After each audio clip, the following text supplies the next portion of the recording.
Oi, pessoal, tudo bem? Então, vamos começar, né? Vamos dar início às nossas videoaulas. É uma coisa nova para mim, né? Assim como é uma coisa nova para vocês, mas eu espero que juntos a gente possa conseguir se fazer entender, né? Para que esse período em que a gente está afastado fisicamente, a gente possa ter ganho de conhecimento e manter a qualidade do nosso ensino. A última atividade que eu passei para vocês, na realidade, a penúltima, do dia 30/3, tá? Eu tô aqui acompanhando as atividades que eu passei. Nós entramos então no capítulo 2 do livro. Né? O primeiro a gente trabalhou em sala, que foi a respeito dos capitalismos, né, das fases do capitalismo. Então essa daqui é quando introduz o capítulo 2 e nós vamos conversar sobre ele. Né? Então a prof passou que vocês fizessem a leitura a partir da página 26, ali os estados nacionais na ordem mundial. Né, pedi que vocês fizessem leitura da página 26 até a 31 e passei umas questões, né, para que vocês copiassem no caderno de geografia e respondessem. Então, eu agora quero fazer o seguinte, eu vou responder essas questões aqui através do vídeo e qualquer dúvida que vocês tiverem posterior, vocês me mandam pelo WhatsApp que a prof vai tentando responder. Então, a nossa primeira pergunta é a seguinte: diferencie estado de país. É uma pergunta bem interessante, porque às vezes as pessoas elas confundem. Eles são palavras com significado parecido quando a gente vai falar. Então, o Estado Nacional, o Brasil é um Estado Nacional, mas o Brasil também é um país. Então, isso às vezes confunde um pouco. Então, eu quero explicar para vocês o seguinte: Estado Nacional, ele é um conceito jurídico-político. Tá? Para ser um Estado nacional, é necessário que exista o controle de um governo, órgãos governamentais que controlam aquele espaço. Então, isso é o que caracteriza um Estado nacional. Então, é um conceito jurídico-político. Já país é um conceito geográfico. País, na realidade, é onde mora uma nação, é onde uma nação vive e não tem nenhum conceito de ordem política, não tem nenhum conceito de ordem jurídica, não existe um controle das pessoas nesse território. Então a diferença é essa: Estado é um conceito jurídico político que pressupõe o controle de um governo sobre aquele território. País é um conceito geográfico onde habita uma nação. É isso aí. Essa seria a nossa primeira questão. A segunda questão, justamente fazendo uma relação com a primeira, pergunto: o que é uma nação? É comum a gente falar assim: nós somos a nação brasileira, né? Nós fazemos parte da nação brasileira. E é justamente o conceito de nação, ele é um conceito cultural. Então nós somos brasileiros porque nós nascemos no Brasil, porque nós falamos o português, porque nós temos uma cultura muito parecida. Embora a gente saiba que o Brasil é um país continental, né? É um país muito grande e em cada lugar desse tem uma cultura, a gente sabe. A prof conversa muito com vocês sobre isso. A região norte, da onde a prof veio, tem uma cultura muito diferente da região sul, né, onde moro agora e onde estou aqui com vocês, e isso às vezes gera diferenças, mas nós falamos a mesma língua, né, nós somos submetidos ao mesmo governo, né, o governo federal, então isso nos transforma na nação brasileira. Então a nação no sentido cultural é isso, é um povo que partilha da mesma cultura, que se submete ao mesmo governo e que vive dentro de um Estado nacional, tá? Para complicar um pouquinho para vocês, que sabe que a prof gosta de complicar, né? A gente pode dizer que também nação tem a ver com etnia.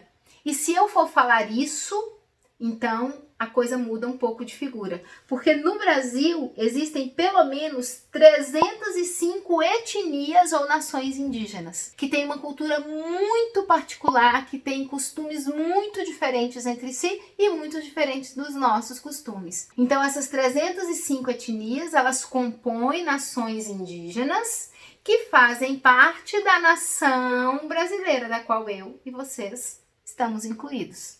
Conseguem entender isso? Vamos formatar a resposta. Nação é um conjunto de pessoas que vivem e partilham de uma mesma cultura sob o comando de um mesmo governo. É isso. Terceira questão. Conceitue limite, divisa e fronteira. Então, primeira coisa para a gente definir. O que é limite? Limite é uma linha imaginária. Limite é uma linha imaginária que separa dois territórios.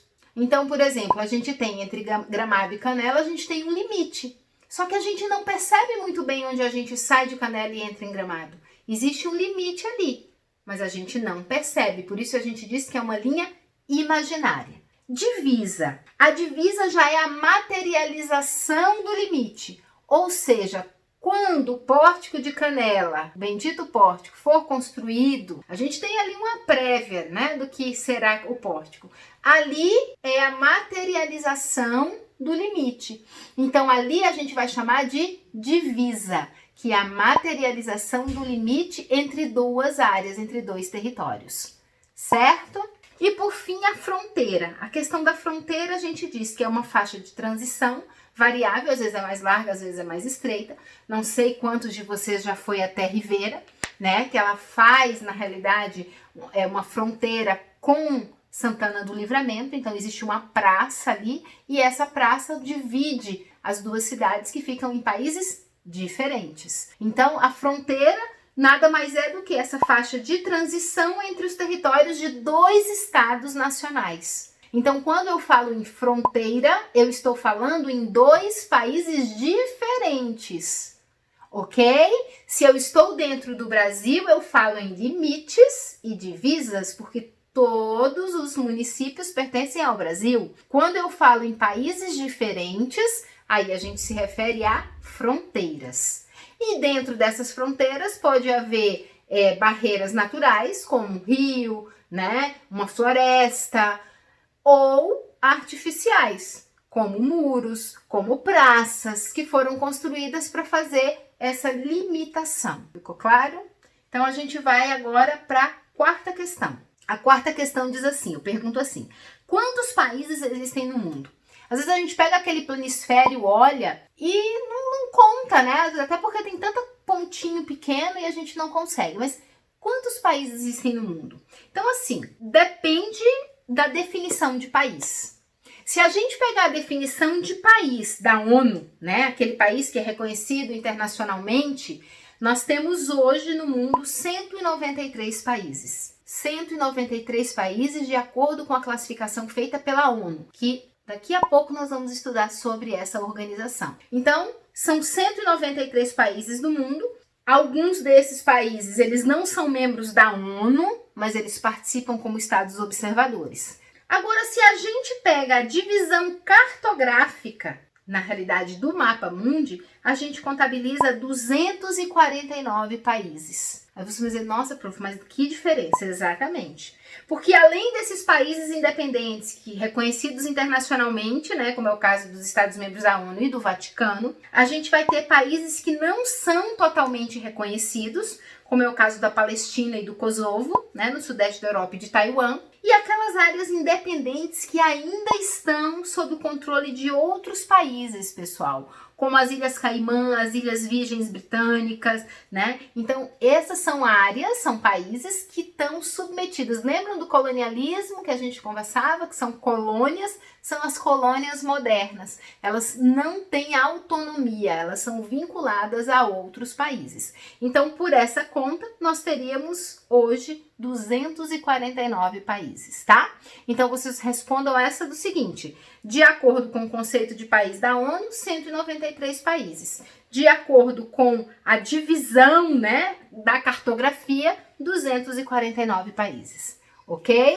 E aí nós vamos para a última questão, a quinta questão, que eu pergunto assim: por que Kosovo não é membro da ONU? Então vamos lá, né? Nós sabemos que para que um país seja membro dessa organização, é necessário que pelo menos 15 membros do Conselho de Segurança aprovem o ingresso desse país na organização. Então o que acontece? A área, o território do Kosovo, ele pertencia à Sérvia. E numa luta, numa guerra, na realidade, por independência, os kosovares, eles conseguiram pegar aquele território e se tornar um país independente. Hoje, 116 países já reconhecem a independência do Kosovo. No entanto, Rússia, China, Índia, Brasil não reconhecem. E a Rússia, ela faz parte do Conselho de Segurança da ONU. Então, ela jamais daria o voto permitindo que o Kosovo fizesse parte, né, da ONU, fosse membro dessa organização. Porque a Rússia, desde sempre, é uma aliada da Sérvia, ok? Então, por isso, o Kosovo ele não é considerado, ele não consegue ser um membro da ONU, porque a Rússia não reconhece a independência dele, porque o território que hoje esse país ocupa pertencia à Sérvia, que é uma aliada dos russos. Ok, pessoal? Espero que tenha ficado claro para vocês. E eu vou fazendo mais vídeos. O nosso próximo vídeo vai ser sobre a ONU, vai ser sobre as outras questões que a prof passou para vocês, né? Sobre as leituras que eu passei para vocês e as atividades do livro. Um beijo bem grande. Tô com muita saudade.